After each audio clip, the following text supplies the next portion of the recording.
은혜와 평강을 빕니다. 우리 주위 분들과 인사해 볼까요? 함께 예배함이 기쁨입니다. 우리 첫 찬양으로 날마다 숨쉬는 순간마다 찬양하겠습니다.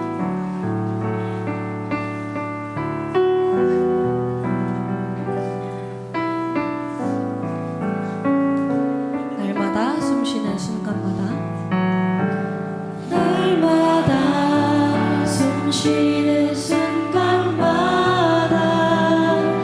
내 앞에 어려운 일 보내 주님 앞에 이 몸을 맡길 때 슬픔 없는 다시 한번 날마다 숨쉬는 순간마다 날마다 숨쉬는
시간 박수 치며 기쁘게 찬양하겠습니다.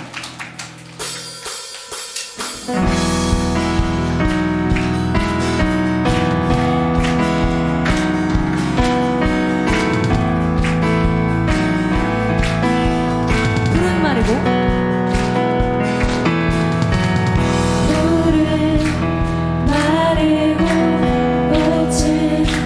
시드나 주의 말씀은 영원해.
박수치며 나는 주만 높이리.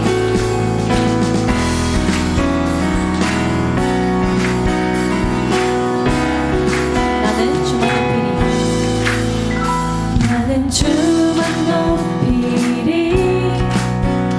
결코 내 맘 변치 않네.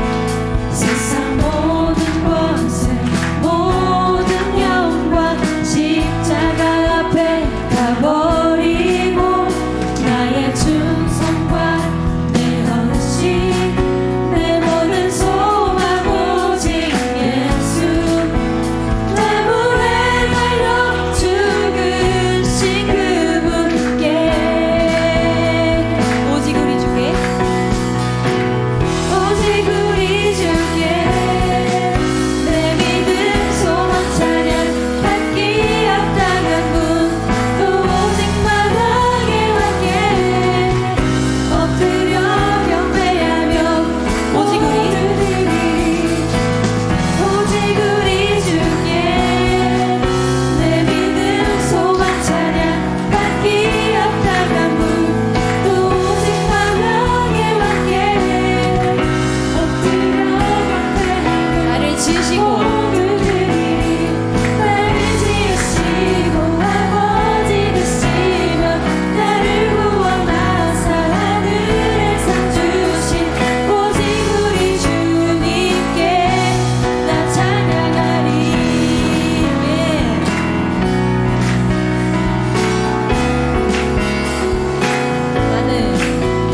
나는 주만 높이리. 결코 내 맘 변치 않네. 세상 모든 권세 모든 영광 십자가 앞에 다 버리고 나의 충성과 내 헌신 내 모든 소망 오직 예수 나무에 달려 죽으신 그분께 오직 우리 주께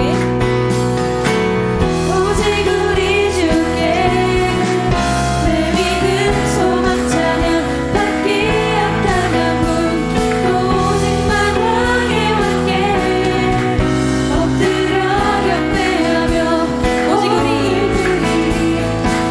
오직 우리 주께 내 믿음 소망 찬양 받기 합당한 분 또 오직 마당에 왔게 엎드려 경배하며 나를 지으시고 모두들이 나를 지으시고 아버지 되시며 나를 구원하사 하늘에 상 주신 오직 우리 주님께 나 찬양하리.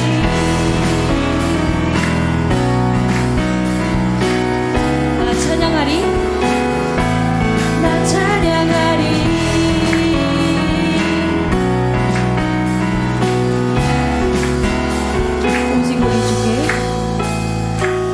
오직 우리 주께 오직 우리 주께 오직 우리 주께 오직 우리 주께 오직 우리 오직 우리 주께 오직 우리 주께 오직 우리 주께 다시 한번 오직 우리 오직 우리 주께 오직 우리 주께 오직 우리 주께 다시 한번 오직 우리 주께 오직 우리 주께 오직 우리 주께 나를 지으시고 아버지 되시며 나를 구원하사 하늘에 상 주신 오직 우리 주님께 나 찬양하리.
기도하실 텐데요. 하나님, 오직 주만이 우리의 소망이심을 고백합니다. 이 시간 우리의 시선을 주님께 고정하게 하시고 주의 구원하심을 기억하며 믿음으로 오늘을 또 내일을 앞으로의 삶을 살아가게 하여 주옵소서. 오직 주님만 높임 받으시기를 원한다고 우리 함께 기도하시겠습니다.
이 세상 모든 만물을 창조하신 창조주 하나님 아버지, 저희를 구원하여 주시고 또 1월 넷째 주 이 주일 아침 주님 전에 나올 수 있도록 인도해 주신 은혜를 감사합니다.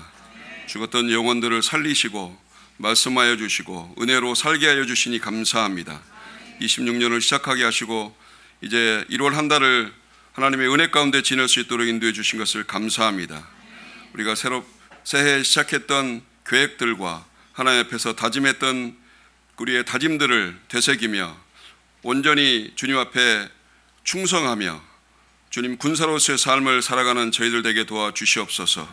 세우신 교회를 축복하여 주시고 온전히 주님의 귀한 선교의 사역을 감당하고 전도의 사역을 감당하고 주님의 사랑을 이웃에게 전하는 복된 교회 되게 도와주옵소서. 그 교회 한 사람 한 사람 소속된 저희들을 기억하여 주시고 하나님은 우리의 위치를 기억하며 그 역할을 잘 감당할 수 있는 저희들 다 되게 도와주시옵소서.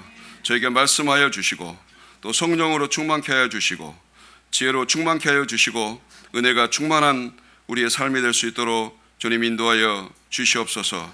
우리 하나님께서 세우시는 담임 목사님을 축복하여 주시고 이 사역을 잘 감당할 수 있도록 도와주시고 말씀의 능력과 기도의 능력 하나님께서 더하여 주옵소서. 늘 성령으로 충만케 하여 주옵소서. 피곤치 아니하도록 도와주시옵소서. 우리 하나님 세우신 또 집사님들을 축복하여 주시고 하나님 교회에 충성하며 주님 앞에 더욱더 헌신하여 드리는 귀한 집사님들 될 수 있도록 축복하여 주옵소서. 성도들을 기억하여 주시고 하나님 인도해 주시길 간절히 소망합니다. 하나님 영적으로 어려움 당한 지체들을 기억하여 주시고 하나님께서 이루어 주시고 하나님 세워주시옵소서. 육체에 고통 있는 자들을 하나님 치유하여 주시고 주님께서 강건케 도와주시옵소서. 하나님 물질적으로 어려움 당한 또 지체들이 있습니까? 하나님께서 풍성케 도와주시옵소서.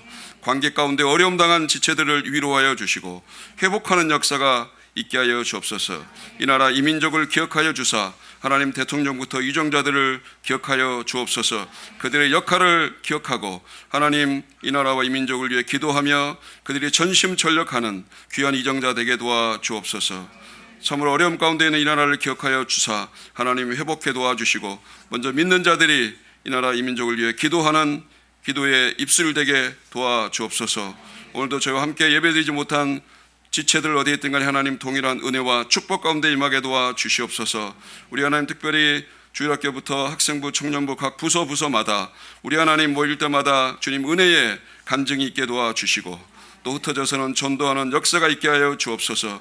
더욱더 부흥케 하여 주시고 하나님 앞에 기쁨이 되는 교회와 저희 한 사람 한 사람 되게 도와주옵소서. 감사하며 예수님의 이름으로 기도드렸사옵나이다. 아멘. 하나님의 은혜와 평강을 빕니다. 오늘 예배에 참석하신 모든 분들을 주님의 이름으로 환영합니다. 오늘 예배가 하나님께 영광이 되는 시간이 되기를 간절히 바라겠습니다. 첫 번째로 모두가 기대하시고 바라셨던 2026년 첫 번째 부서 모임이 오늘 시작합니다. 오늘 예배를 마치고 부서끼리 식사를 잘 하신 뒤에 부서 모임을 가지시면 되는데요. 주보에 있는 대로 장소가 정해졌습니다. 각 회별로 장소에 모이셔서 부서 모임을 가지시면 되겠습니다. 오늘 담임 목사님께서 저녁 7시에 진주 성서침례교회에서 시작하는 위드 네팔 컨퍼런스에 참석하시는데요. 진주가 어딘지 아시죠? 네, 굉장히 멉니다. 남쪽 끝에 있는데 예배 마치자마자 아마 출발하실 것 같아요. 그래서 기도가 너무 필요한데 너무 먼 거리 운전하시니까 오가는 여정을 위해서 기도해 주시고 컨퍼런스에서 또 하나님의 은혜가 넘치는 그 시간과 장소가 되게 기도해 주시면 감사하겠습니다. 또 마지막으로 그 주보 내용을 좀 잘 확인해 주셨으면 해서요. 그 예배에 섬기시는 분들 예배 안내나 또 기도나 또 식사 관련된 또 유초등부 돌봄 모임에게 헌신된 분들 잘 기록해 놨는데 꼭 잘 확인하셔서 이번 주에 누군지 다음 주에 또 내가 담당인지 잘 확인해 주셔서 섬김의 자리가 비지 않도록 잘 좀 확인해서 참석해 주시면 헌신해 주시면 감사하겠습니다. 다음으로 우리 헌금을 위해서 조재희 목자님이 나오셔서 기도 인도해 주십시오.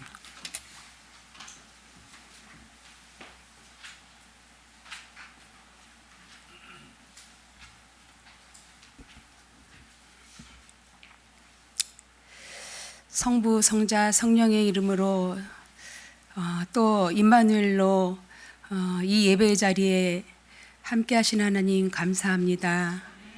한 주간 저희들의 삶에 주님께서 함께 하시어서 저희들의 안고 서심과 또 저희들이 가는 모든 정말 그 발걸음이 있는 또 그 곳에 주님께서 함께 하시어 저희들 정말 은혜로 또 풍성함으로 여러 가지 형편과 환경에 따라 때를 따라 돕는 은혜를 주시고 주님께서 정말 저희와 함께 하심을 감사합니다. 정말 또 저희들의 형편을 아시어 하나님 일용할 양식을 주옵시고 또 하나님 또 여러 가지 또 형편에 맞게 또 저희들의 정말 그 처지와 또 여러 가지 상황에 맞게 또 물질을 허락하셔서 은혜로 주신 하나님 감사합니다. 그 풍성한 은혜를 또 여러 가지 모양으로 주신 그 은혜를 저희들 감사하며 이 시간 또 물질을 드려질 때 그 물질이 정말 하나님의 이름으로 또 하나님이 기뻐하시는 곳에 하나님의 뜻하신 곳에 저희들이 합당하게 정말 하나님의 이름을 높이며 쓰여질 수 있도록 도와주시고 또 하나님 정말 또 드리지 못하는 손길 주님께서 축복하여 주시고 또 하나님 저희들이 하나님께 드릴 때는 정말 즐겨나는 자가 될 수 있도록 도와주시고 아버지 하나님 정말 온 몸과 마음으로 정말 하나님 물질보다 더욱더 예배의 자리에 신령과 진정으로 드릴 수 있는 저희들 형편과 마음 될 수 있도록 도와주세요.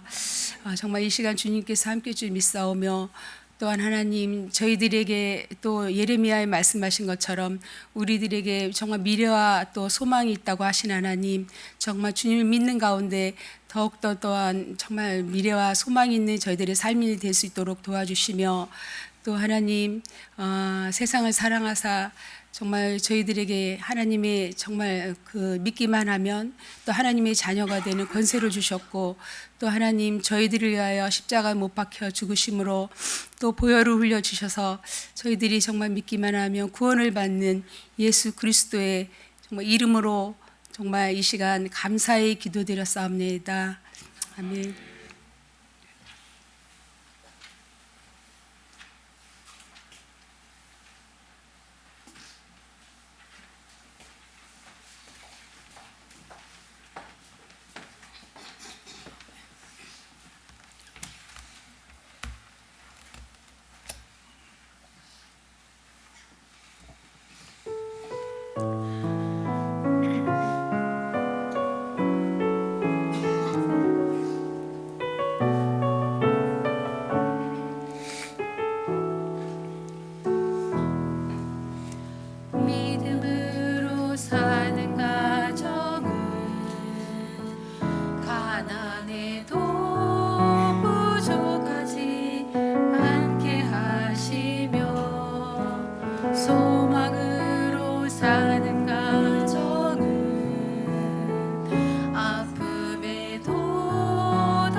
주의 가정 귀한 찬양 감사드립니다. 다 같이 기립하셔서 사명 선언문 낭독하시도록 하겠습니다. 서울 성서침례교회 사명 선언문.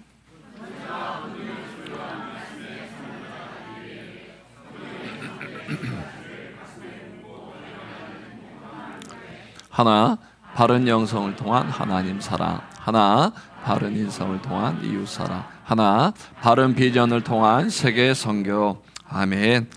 오늘은 사도행전 1장 8절 말씀입니다. 오늘 하나님께서 우리에게 주신 말씀은 사도행전 1장 8절 한 절인데요. 한 목소리로 읽도록 하겠습니다. 오직 성령이 너에게 임하시면 너희가 권능을 받고 예루살렘과 온 유대와 사마리아와 땅끝까지 이르러 내 증인이 되리라 하시니라. 아멘. 하나님 감사합니다. 죄인된 우리를 하나님의 자녀로 또 입양하여 주시고 또 우리의 부정한 입술들이 하나님을 찬양하는 또 거룩한 입술로 바꿔주셔서 오늘 또 우리가 아바 아버지를 부르며 찬양하며 기도하며 예배자로 나오게 하시니 감사합니다. 이 놀라운 특권을 주신 우리 하나님께 오늘 또 모든 영광 올려드립니다. 하나님 홀로 영광 받아주시고 또 추운 날씨 가운데 머무는 우리 모든 성도들의 가정에 하나님의 은혜와 평강이 넘치게 하여 주시옵소서. 감사하며 예수님의 이름으로 기도드렸습니다. 아멘. 지난주는 우리가 우리의 알바와 할바에 대해서 말씀을 좀 같이 나눠봤었는데요. 2000년 전 예수님의 말씀을 들었던 제자들도 그들이 무엇을 알아야 될지 무엇을 해야 될지 모르는 혼돈의 시대에 살기도 했습니다. 그래서 늘 예수님과 빗나간 동문서답의 대화들이 이루어졌지만 사도행전 1장 8절 말씀 이후로 제자들은 그들이 무엇에 대해서 집중해야 되는지 무엇을 해야 되는지에 대해서 정확하게 알게 되었습니다. 그 말씀이 오늘 사도행전 1장 8절 오직 성령이 너에게 임하시면 너희가 권능을 받고 예루살렘과 온 유대와 사마리아와 땅끝까지 이르러 내 증인이 되리라 라는 말씀이었습니다. 이 짧은 한 문장 그 시대에 암송하지도 않았지만 순간 예수님의 말씀을 들었던 제자들에게는 분명한 사명 분명한 소명이 그들에게 이어졌습니다. 이 말씀은 단순한 지리적 확장을 말씀하시는 건 아니지만 우리가 복음의 지리적 확장성을 보면은 예루살렘은 복음이 시작되어지는 자리입니다. 제자들이 지금 머물고 있는 현실의 자리이기도 합니다. PPT 같이 좀 따라올래요? 그 다음에 유대는 같은 민족과 문화권을 의미합니다. 그래서 같이 살면서 같이 이루어지는 그런 문화권을 얘기하고요. 사마리아는 지리적으로 가깝지만 또 신앙적인 정서적으로 깊은 갈등이 있는 대상이기도 합니다.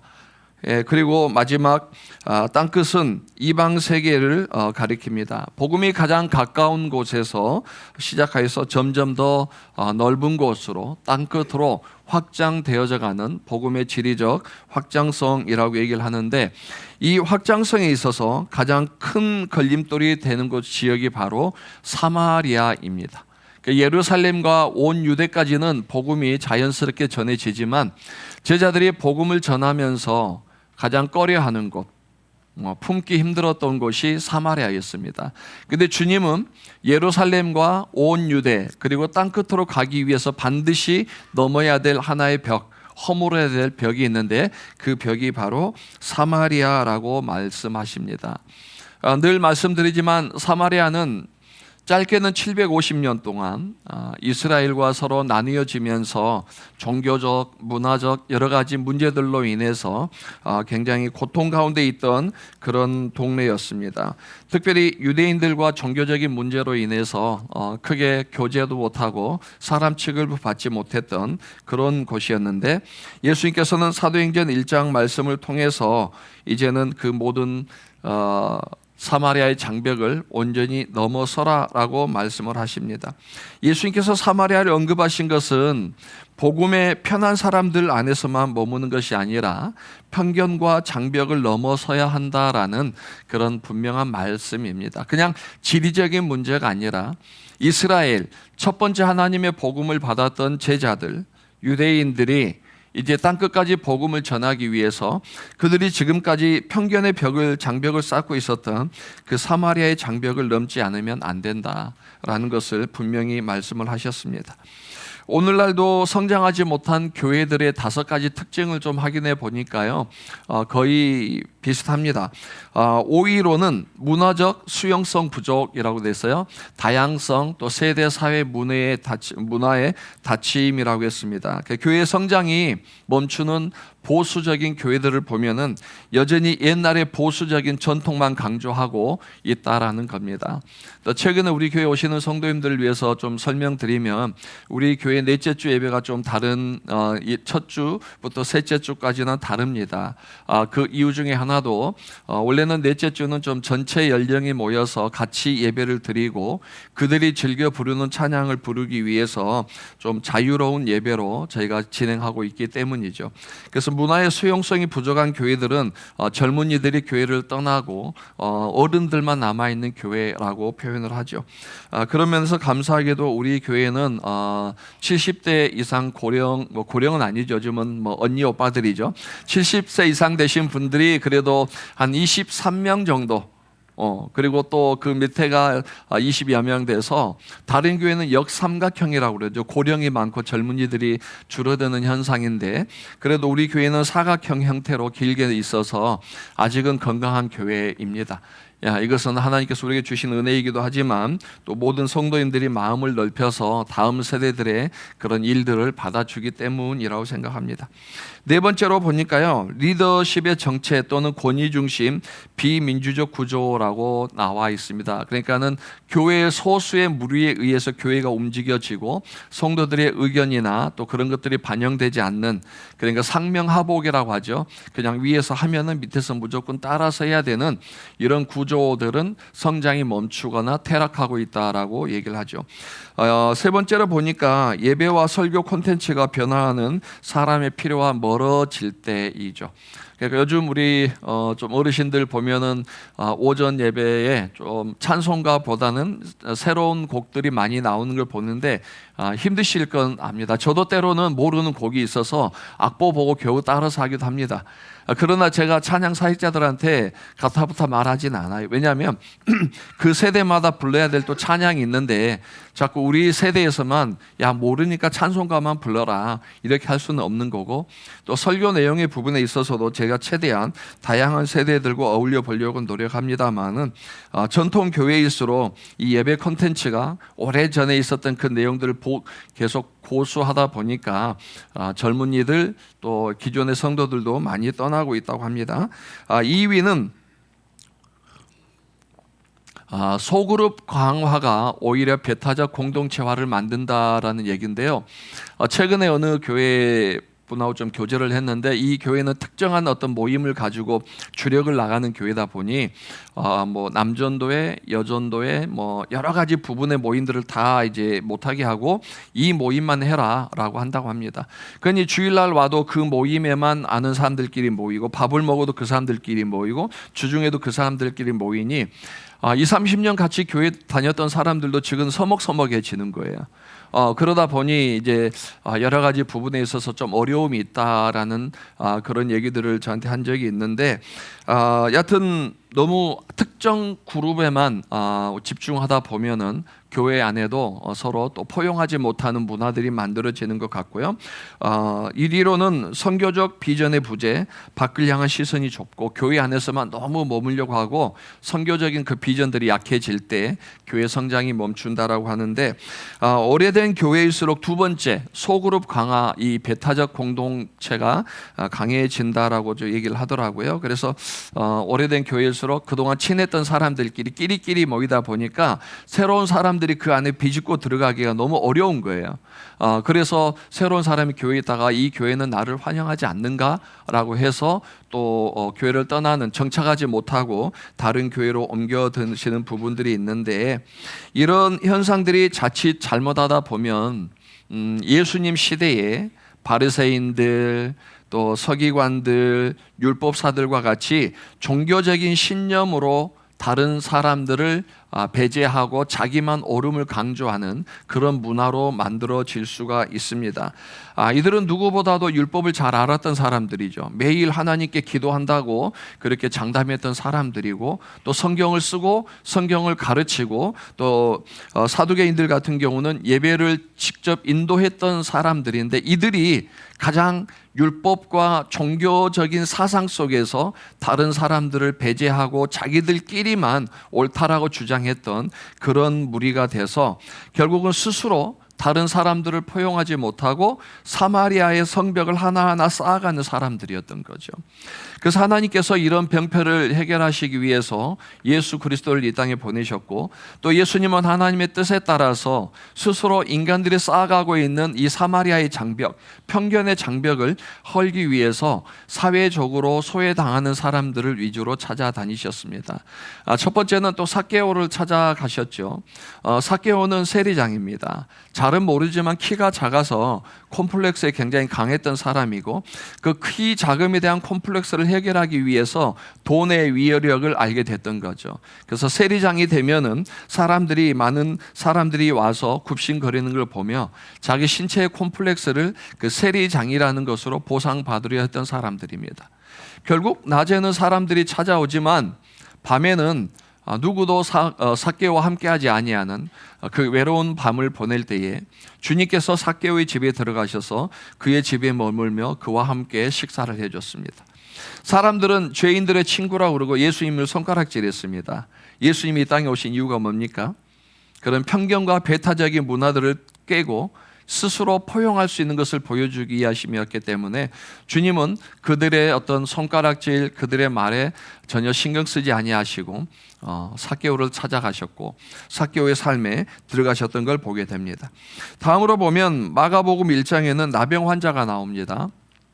그 문둥병이라고도 하죠. 이 나병 환자는 하나님께 저주받은 사람으로 낙인 찍혀서 사람들이 상종하지 않았고, 또 전염병이라는 그런 오해 속에서 공동체에서도 쫓겨났습니다. 눈으로 보는 것도 부정해진다라는 그런 편견 때문에 나병 환자를 보는 걸 정말 싫어했던, 두려워했던, 그리고 그들을 극단적으로 공동체에서 밀어냈던 그런 문화 속에 예수님이 나병 환자에게 찾아가십니다. 그리고 직접 그 아픈 부위에 손을 얹으시고 기도를 해주십니다. 누구도 만져주지 않았던, 보는 것 자체도 꺼려했던 그 나병 환자에게 있어서 주님이 다가오셔서 그의 아픈 환부를 만져줬다는 것은 복음을 전하지 않아도, 어쩌면 하나님은 사랑이라고 말하지 않아도, 예수님이 누구라고 말하지 않아도 그 나병 환자의 이미 상태는 구원에 이르는 상태가 됐을 겁니다.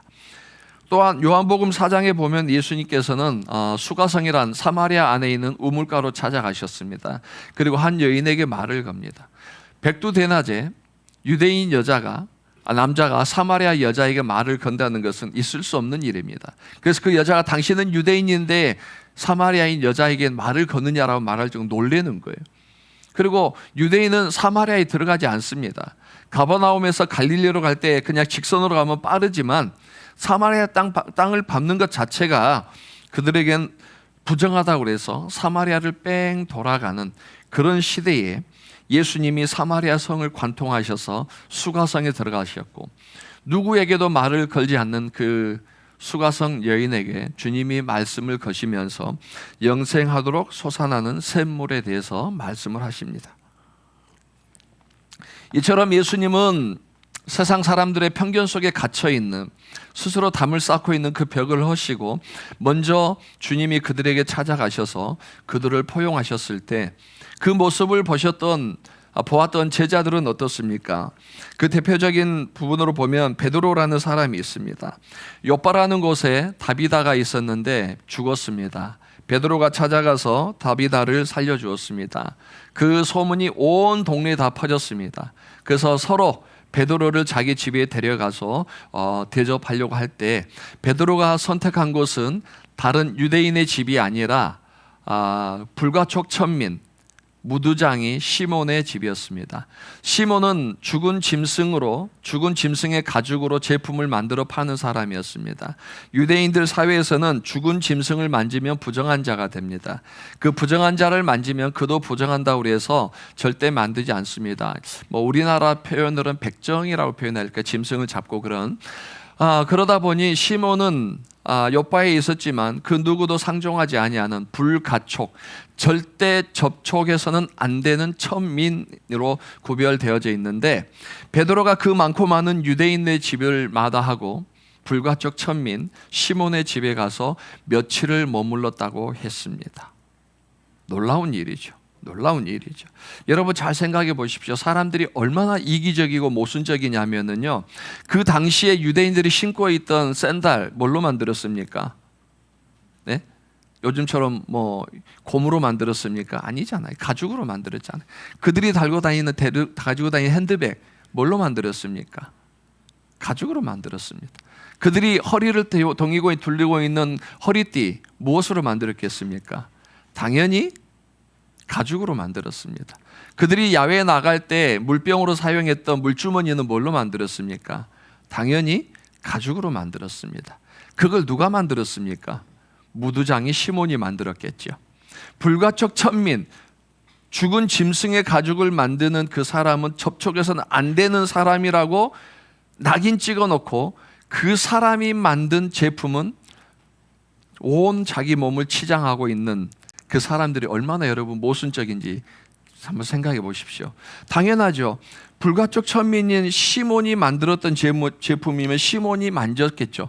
그냥 한순간 만진 것도 아니고 그거 만들려면 몇 시간, 하루, 며칠 걸렸을 거 아닙니까? 그 부정한 사람이 그렇게 며칠 동안 만졌던 제품을 이 사람은 만지지 않고, 이 제품은 내가 필요하니까 이거는 괜찮아라고 자기 나름대로 합리화를 시키는 거예요. 그렇게 해서 사람들은 철저하게 시몬을 배제했지만, 모든 것들을 포용하고 먼저 찾아가셨던 주님의 그 포용성을 봤던 베드로가 시몬의 집에 가서 며칠을 유했다는 것은 그 시대에는 예수님 다음으로 역사적인 큰 사건, 이슈였을 겁니다. 그런데 주님께서 오늘 말씀하신 것처럼 빌립에게도, 빌립이 그 복음을 가지고 갔은 곳이 사마리아였죠. 네, 사마리아, 들어가서는 안 되는 곳, 만나서는 안 되는 곳, 그곳을 빌립이 찾아가서 복음을 전했을 때 지난주 말씀과 같이 그곳에 큰 기쁨이 있었다고 했습니다. 여하튼 주님이 말씀하시는 그 사마리아는 지리적인 사마리아가 아니라 이스라엘 그들이 가지고 있는 편견의 벽, 포용할 수 없는 그 사람을 포용하는 것, 용서할 수 없고 함께할 수 없는 사람을 함께하는 그런 것들로 가져가고 있습니다. 오해하지 마십시오. 오래전에 몇몇 교회들, 일부 교회들은요, 우리가 그들과 다르다라는 것에 대한 것을 뭘로 생각했는지 아시죠? 그들이 하는 건 우리 안 해였어요. 통성기도 안 해, 손 들고 찬양하지 않아, 그 다음에 앞에 성자를 붙이지 않아. 그래서 그들이 하는 것만 다 그냥 알레르기 반응으로 하지 않은 것이 마치 그들과 우리는 다른 거고, 그게 교회다라고 생각했던 적이 있었습니다. 좀 됐는데 제가 충격적인 한번 얘기를 들은 적이 있어요. 어느 교회 전체 청소년 청년 연합 집회에서 찬양 인도자가 굉장히 비트를 좀 높였던 것 같아요. 찬양하고 막 박수치고 애들도 일어나서 힘있게 박수치고 몸을 흔드니까 갑자기 뿅 음악이 꺼져버린 거예요. 그래서 뭔고 하고 봤더니 어느 목사님이 어디서 다른 교단하는 흉내를 내냐고 가서 앰프 코드를 뽑아버린 거예요. 네. 그때 젊은이들이 얼마나 큰 충격을 받았겠습니까? 그 이후로 그 집회들을 많이 안 간다는 얘기를 들었는데, 자, 과연 예배를 드립니다. 본인의 마음에 들지 않는다고 다른 교단에서는 일어나서 박수치고 찬양한다고 예배를 꺼버리는 것, 과연 어느 게 맞는지 저는 잘 모르겠습니다만은 최소한 하나님 보실 때는 아니지 않나라는 생각이 들 때가 있습니다. 혹시 우리도 한번 생각해 볼까요? 우리도 여러 가지 부분에 있어서 우리 스스로 쌓고 있는 사마리아 장벽은 없을까요? 제가 일일이 말하지 않아도 그냥 여러분이 그 생각하는 순간 쉽게, 정말 어렵지 않게 내 마음에도 여러 가지 사마리아 장벽이 쌓여가고 있다는 것을 알 수 있습니다. 더 중요한 것은 사마리아 장벽을 허물어야 된다는 건 알지만은, 알죠. 사랑해야 된다는 거 알죠? 포용해야 된다는 거 알죠? 근데 뜻대로 안 되더라는 거예요. 그래, 늘 우리가 주님의 사랑을 얘기하고 용서와 포용을 얘기하지만 그럼에도 불구하고 말씀은 말씀이고 현실에서 내 감정은 그거를 받아들이기가 어렵더라는 거예요. 사도행전 9장 보면 욥바에서 불가촉 천민을 만난 베드로. 그럼 베드로는 이미 이방인에 대한 율법에 대한 모든 편견이 깨졌다라고 생각하시겠죠. 근데 사마리아 그 사도행전 9장 이후에 10장이 연결되어진 사건이 뭔지 아십니까? 베드로의 환상에 대한 이야기입니다. 베드로가 기도하러 옥상에 올라갔습니다. 배가 고팠습니다. 그런데 환상 중에 하늘에서 바구니가 내려옵니다. 그 바구니를 열어보니까 유대인은 먹어서는 안 되는 부정한 음식들인 거예요. 근데 주님이 그것을 잡아라 그럽니다. 베드로가 뭐라고 그럽니까? 주님, 제가 지금까지 한 번도 부정한 것을 만져본 적도 없고 먹어본 적도 없습니다라고 하면서 거절합니다. 근데 그 성경 다음에 이렇게 나옵니다. 3번이나 반복됐다고 얘기합니다. 처음에 거절하니까 다시 하나님이 먹어라 그런데 베드로가 뭐라 그럽니까? 저는 못 먹습니다. 부정한 것은 못 먹습니다. 또 주님이 얘기합니다. 먹어라. 베드로가 또 고민하면서 안 먹습니다. 베드로의 인생에 3이라는 숫자는 참 어려운 숫자인 것 같아요. 3번 부인하고 3번 네가 나를 사랑하느냐, 또 이번 3번 먹어라 그러는데도 또 베드로가 거절하는 걸 보면 참 삶과 악연인 것 같지만, 자, 그 환상이 끝나고 나서 가이사라는 곳에서 어느 하인이 옵니다. 그리고 우리 주인이 백부장인데 선생님을 초청합니다라고 얘기합니다. 베드로가 볼 때 이방인이 나를 초청한다고 감히 그럴 수 있죠. 근데 이 환상이 바로 어떤 의미인지를 깨달았던 베드로가 그 종을 따라서 가이사라로 가고 백부장의 집에 들어갑니다. 그리고 그곳에 복음을 전하고 그 온 집안이 구원받습니다. 주 예수를 믿으라. 그리하면 너와 내 집이 구원을 받으리라는 이 유명한 말씀이 이 사건을 통해서 이어지는 거, 만들어진 거예요. 베드로도 처음에는 욥바에서 무두장이 집에 들어갔을 때 그 편견의 벽이 깨진 줄 알았는데 그 집을 나오고 나니 또 편견의 벽이 또 있더라는 거예요. 그처럼 우리도 하나를 통과하고 나면 해결될 것 같은데 여전히 우리 삶 가운데는 매일매일 한 장 쌓아지는 편견의 벽들이 있더라는 거예요. 이 벽들을 우리가 빨리 해결하지 않으면 우리도 땅끝까지 이르러 복음을 전하라는 그 주님의 말씀을 순종할 수 없죠. 빌립도 처음에 주님의 말씀을 들었지만 사마리아로 당장 간 거 아닙니다. 스데반이 죽고 나서 그 순교의 사건과 핍박이 영켜지면서 예루살렘에 있는 유대인들이 흩어질 때 비로소 누구 하나가 죽어야만 사마리아로 갔던 그 사건들을 보게 되죠. 우리 안에도 몇십 년, 몇 년, 몇 달 아니면 우리 안에 스스로 쌓고 있는 사마리아의 장벽들이 있는데요. 이 장벽들을 허물지 않으면 우리가 복음을 땅끝까지 이어나갈 수가 없습니다.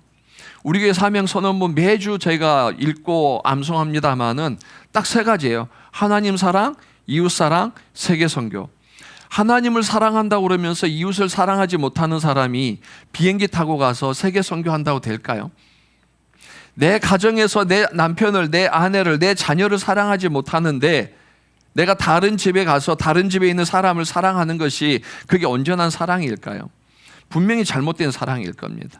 내가 머무는 교회에서, 내가 머무는 회사에서 그 사람들을 포용하지 못하고 그 사람들을 수용하지 못하는데 다른 데 가서 그 다른 사람들을 사랑한다는 것이 과연 말이 맞을까요? 어불성설이죠. 주님이 말하신 것처럼 내 삶의 영역에 있는 사람들부터 사랑하고 내 이웃을 사랑하고 더 멀리 있는 사람들, 내 편견의 벽을 무너뜨리고 그들에게 나아가서 사랑하지 않으면 결코 복음은 온전하게 전해질 수가 없습니다. 빌립이 그것을 보여주었고 베드로가 욥바에 있는 무두장이 시몬의 집에 들어갔을 때도 자기는 이미 다 완벽하게 해결되었다고 생각했지만 바로 다음에 주님이 주시는 그 부정한 음식을 보면서도 주님이 주셨음에도 아니다라고 거절하는 그 용기는 어디서 나왔을까요? 그것처럼 우리 삶 가운데도 우리가 가정에서 우리 공동체 안에서 품지 못하는, 포용하지 못하는 이런 문화들, 불포용성 문화가 형성되면은 교회는 성장할 수 없습니다. 복음은 전해질 수 없습니다. 주님이 말씀하신 것처럼 우리 삶 가운데에 내가 먼저 포용해야 될 사람이 누구인지, 내 안에 쌓여져 가고 있는 그 사마리아의 벽은 없는지 먼저 여러분 찾아보시고, 그 장벽이 떠오르신다면 먼저 그 장벽을 헐어가는 우리의 모습이 되어야 될 줄 믿습니다. 그래야 그 복음이 내 가정에서, 내 이웃으로, 우리 교회에서 이 신길동으로, 영등포로 퍼져나가지, 우리 안에서 우리끼리만, 편한 사람들끼리만 서로 모이는 것, 사랑할 수 있는 사람을 사랑하는 거 누가 못합니까? 사랑할 수 없는 사람에게 다가가는 게, 그게 포용성이고, 그게 주님이 우리에게 요구하시는 사마리아라는 그 장벽을 넘는 우리의 과제인 줄 믿습니다. 잠시 눈을 감으시고 계속해서 말씀을 들어주시길 바랍니다. 사랑하는 성도 여러분, 여러분뿐만 아니라 제 안에도 여전히 허물지 못한 편견과 나눔과 원망의 벽이 있습니다. 성령을 받으면 다 사라질 줄 알았는데 그렇지 않는 것 또한 우리의 고민입니다. 베드로처럼 욥바의 불과적 천민 시몬의 집에 머물렀다고 해서 종교적 편견이 사라지는 것은 아니었습니다. 그런데 베드로는 다시 그 편견의 벽을 넘어서 가이사랴의 백부장 이방인의 집으로 갔습니다. 우리도 성령이 내재하시지만 여전히 가정에서, 교회 안에서, 내가 머무는 회사 안에서 편견과 오해와 시기와 나와 다름에 대한 생각으로 사마리아의 장벽을 쌓고 있다면 오늘 우리는 하나님 앞에 모든 것을 내려놔야 합니다. 우리 힘으로는 할 수 없고, 했다고 해서 다시 또 쌓아가고 있는 그 장벽이 있음을 우리는 알기에 우리 안에 편견의 벽, 불포용성을 없애고 포용적인 공동체 문화를 만들어가기 위해서는 우리는 끊임없이 하나님 앞에 무릎 꿇고 순종으로 나아가야 됩니다. 자기 감정은 아니라고 해도 하나님께서 먹으라면 먹는 베드로의 순종이 땅끝까지 복음을 확장하는 최초의 복음인 복음 전도자가 되었던 것처럼 우리도 내 감정이나 지식이나 생각이 중요한 게 아닙니다. 어쩌면 그런 것들이 도리어 복음의 확장을 막고 교회 성장의 걸림돌이 되고 있을지도 모릅니다. 오늘 하나님께서 말씀하실 때 용기를 내서 다 내려놓으시고 말씀에 순종하시며 편견의 벽을 허물어 가시는 우리 교회 성도님들 되시기를 주님의 이름으로 축복합니다. 예배 후에 또는 오늘 밤에라도 내 편견의 벽을 허물고 짧게라도 문자나 카톡을 통해서 사마리아의 벽이 하나하나 허물어 간다면 하나님은 우리 교회를 통해서 사마리아를 지나 세계 선교를 감당하는 교회로 사용해 주실 줄 믿습니다. 이 시간 반주가 나올 동안에 하나님 제 안에 허물지 못한 사마리아의 장벽을 허물어 주시고 이제 주님의 말씀에 순종하며 매일매일 하나님 앞에서 네 장벽들을 허물어 가는, 그래서 그동안 품지 못했던 그 불포용성에서 이제 모든 것들을 품고 나아가는 포용적인 우리 문화 또 우리 교회 제 개인이 되게 해주십시오. 잠시 기도하시겠습니다. 살아계신 아버지 하나님 감사합니다.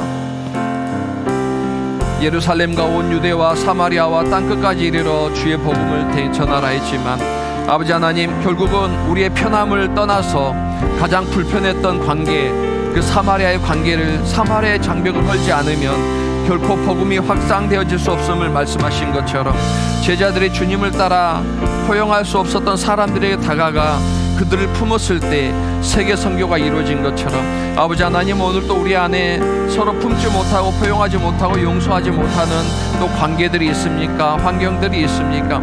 아버지 하나님 모든 것들을 다 이제 주님 앞에 내려놓습니다. 베드로도 끊임없이 실수하고 또 그 안에 쌓여가는 장벽들이 있을 때마다 주의 말씀에 순종하며 무릎 꿇고 나아갔던 것처럼 아버지 하나님 우리 안에도 끊임없이 쌓여져가는 이 모든 사마리아의 장벽을 허물어 가는데 먼저 주님 앞에 무릎 꿇게 하시고 하나님 우리가 이제 예수 그리스도의 그 은혜와 사랑으로 우리의 모든 삶 가운데 엉켜있던 문제들이 사랑으로 연결되어져 갈 수 있도록 도와주시옵소서. 우리 서울 성서 침례교환의 공동체가 또 우리 안에 있는 모든 모임들이 개개인들이 가정과 또 우리 공동체 안에 있는 모든 관계들이 주의 사랑 안에서 온전히 하나 되어져 가며 모든 것을 품고 나갈 수 있는 주의 은혜가 되게 하여 주시길 간절히 기도합니다. 주님 이 시간 기도하는 우리 성도님들 심령 속에 불편한 마음들 다 해결해 주시고 성령 안에서 서로 기뻐하며 성령 안에서 감출 수 없는 기쁨이 차고 넘치는 우리의 심령이 되게 하여 주시옵소서. 나 이제 주님의 새 생명 얻은 몸, 나 이제 주님의 새 생명 얻은 몸 옛 것은 지나고 새 사람이로다. 그 생명 내 맘에 강같이 흐르고 그 사랑 내게서 해같이 빛난다. 영생을 누리며 주 안에 살리라. 오늘도 내일도 주 3절입니다. 산천도 초목도 초목도 새 것이 되었고 죄인도 원수도 친구로 변한다. 새 생명 얻은 자 영생을 누리니 주님을 모심. 3절 한 번 더 찬양하실까요? 산천도 초목도 초목도 새 것이 되었고 죄인도 원수도 친구로 변한다. 새 생명 얻은 자 영생을 누리니 주님을 모신 맘 새하늘 영생을 누리며 주 안에 살리라. 오늘도 내일도 주 다 함께 일어나 찬양하십니다. 주 따라가는 길 주 따라가는 길 험하고 멀어도 찬송을 부르며 뒤따라가리라. 나 주를 모시고 영원히 살리라. 날마다 섬기며 주 따라 살리라. 영생을 누리며 주 안에 살리라. 오늘도 내일도 주 함께 살리라.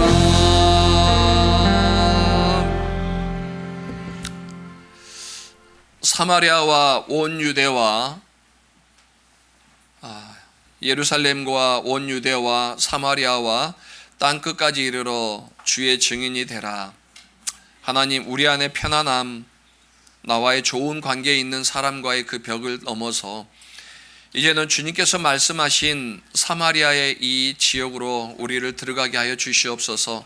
내 안에 있는 잘못된 편견, 또 여러 가지 감정들로 인해서 포용하지 못하는 그런 상황들이 있다면 이제 주님께서 우리에게 본을 보여주신 것처럼 또 제자들이 먼저 포용성을 가지고 그 지역에 들어갔을 때 그것에 큰 기쁨과 복음의 열매가 맺어진 것처럼 하나님, 우리도 이제는 우리 교회 안에 서로를 품고 서로 함께 손잡고 나아가는 이 포용성의 문화가 형성되게 하여 주시옵소서. 사탄의 여러 가지 계략 가운데 넘어가지 않게 하시고 오직 그리스도의 그 본을 받아 서로 사랑하며 주님이 제자들을 사랑하시되 끝까지 사랑하셨던 것처럼 우리도 성도를 사랑하되 끝까지 사랑하는 귀한 또 우리의 은혜가 넘치게 하여 주시옵소서. 날씨가 많이 춥습니다. 우리 성도들 삶 가운데 하나님 함께 하시고 외롭지 않게 하시고 추위에 떨지 않게 하시고 항상 주의 따뜻함 가운데 머물며 주의 은혜 가운데 머물게 축복하여 주시옵소서. 한 주간 우리 성도님들 삶 가운데에 특별한 하나님의 은혜와 평강이 강물처럼 흘러넘치기를 축복하오며 예수님의 이름으로 기도드렸습니다. 아멘.